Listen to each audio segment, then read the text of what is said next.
After hours and hours, after weeks and weeks of talking in a negotiation between the UK and the European Union, now is more than likely that we're gonna have a no-deal Brexit. Welcome back to the channel. It's Ricky Talks over here. So last weekend, allegedly the two sides were supposed to be really close to a deal, but today there was a big turning point, and the UK Prime Minister Boris Johnson pretty much announced to the UK that we're gonna brace for a no-deal Brexit. And as a quick reminder, the Brexit happened in 2016, and that's when the citizens voted for getting out from the European Union. And now we're gonna have the due date because by the end of this year they have to finalize all the agreements between the two sides, and it looks like we're gonna have a no-deal Brexit. He said that we have to prepare for an Australian deal instead of a Canada-style deal. To be honest with you guys, Australia-style deal is like a no-deal Brexit because pretty much what Australia and the European Union have as an agreement is that they have to have the same idea, the same objects about security, foreign policy, and so on, but they have no actual deal about tariffs and so on. Something that European Union and Canada have because they have deal about tariffs on imports and exports. So if the UK goes with the Australian deal, Australian style deal, that's like a no deal Brexit, and that can be really big consequences for the UK because it's something that really you cannot predict what is going to happen because you have to see really what are going to be the consequences. It looks like a turning point. It was made about the fishing industry. They couldn't really strike a deal about the fishing industry, even though UK is not really doesn't really rely on this economy. They still wanted to retain most of their British water, something that the European Union wanted them to give up since they rely more on the fishing industry, and they couldn't strike a deal there.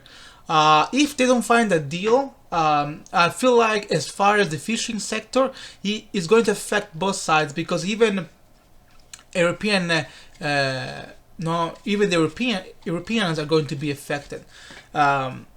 It's not easy to predict who is gonna win, but it feels like it's going to be a big loss for the UK if a no deal happens because you're gonna see inflation going up now because if you don't have a deal on tariffs, you're gonna see your cars price going up, your cheese price going up, any major imports that you import from Europe is gonna go up eventually, and that's really is gonna be a big dive into Britain's pockets.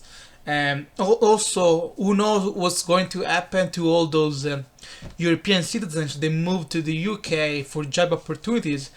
They probably will have to go back to Europe, and there are many of those. So we're gonna see a lack of workforce in UK. We're gonna see major banks moving out of the UK, like Goldman Sachs already moved out, and I think they established in Frankfurt in Germany.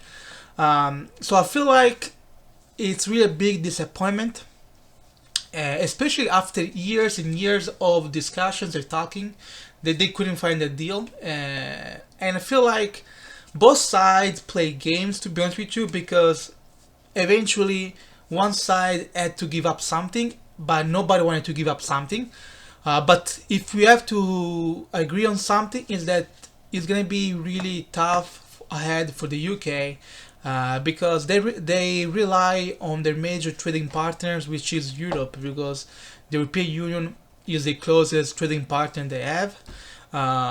The next step probably for the UK will be to finalize some deal with other countries like Australia, for example, or the US, to make sure that their ties are really strong. But Biden already said to Boris Johnson that he wants to make sure that they have a Brexit deal. So we're gonna see what Biden is going to do to the UK if there is no deal.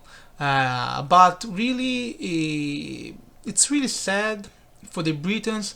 They were pushing for a no-deal Brexit, but really you really cannot predict what's going to happen. You really honestly you cannot predict what's going to happen, because I'll tell you something, the pound will have a big hit. In fact, every time there was a bad news about Brexit, like every time there was a news about a potential no deal Brexit, the pound was going down every time, and instead when there was a positive news, the pound was going up all the time. So having a weaker currency also provides, also implies other big risks. So we're gonna see really. Then of course, traveling industry is gonna be impacted. Anything financial, engineering. It's like UK was never in Europe, and that's really a major turning point. Let me know what you guys think. Let me know if you guys think that it's better to have a deal or no deal Brexit, and what are the implications for you guys. Welcome back to this channel. Thank you for visiting. It's Ricky Talks over here, and I'll see you next time.